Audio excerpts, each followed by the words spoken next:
Saudi আরবে রিয়াদ শহরে যারা বাসা ভাড়া ব্যবসা বাণিজ্য দোকানপাট নিয়ে আছেন তাদের জন্য একটি হিস্টোরিক্যাল ডিসিশন নিয়েছে সৌদি সরকার।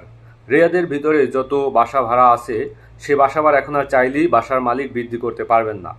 আগামী 5 বছরের জন্য এই বাসা ভাড়া ফ্রিজ করে দেওয়া হয়েছে, যে এখন আপনি যে পরিমাণে ভাড়া দিয়ে ওই বাসায় অবস্থান করতেছেন এই পরিমাণ বাসা ভাড়াই আপনার থাকবে আগামী 5 বছর যাবত।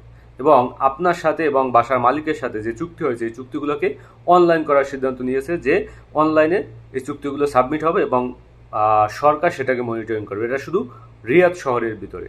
এবং তারা এর আগেই অনেক জরিপ করে দেখেছে যে সৌদি আরবের একটি ফ্ল্যাট নিয়ে থাকতে গেলে মিনিমাম 5 থেকে 8 হাজার রিয়াল আপনার বাসা ভাড়া দিতে হয়।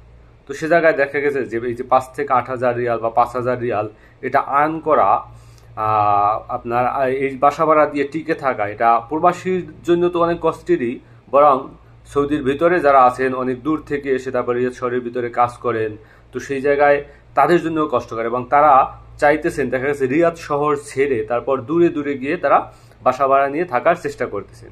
তো সেই জায়গা থেকে রিয়াদ সরকার রিয়াদের ভিতরে এই পরিস্থিতি মোকাবেলা করার জন্য বা এই যে থাকার জন্য যে কষ্ট বা অতিরিক্ত বাসা ভাড়া দিয়ে টিকে থাকা এটা যে কষ্টকর, এই জিনিসটা বুঝতে পেরেই সৌদি সরকার এই সিদ্ধান্ত নিয়েছে যে রিয়াদের ভিতরে আগামী 5 বছরের জন্য বাসা ভাড়া ফ্রিজ করে দেওয়া হয়েছে। যে পরিমাণ বাসা ভাড়া আছে এই পরিমাণ বাসা ভাড়া দিয়েই তারপর তার কেউ চাইলে থাকতে পারবে এবং বাসার মালিকরা চাইলে অতিরিক্ত ভাড়া বৃদ্ধি করতে পারবে না।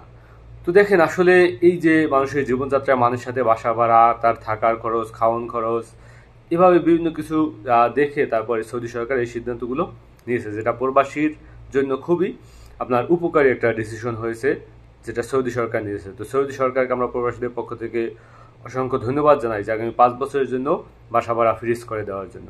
আসসালামু আলাইকুম।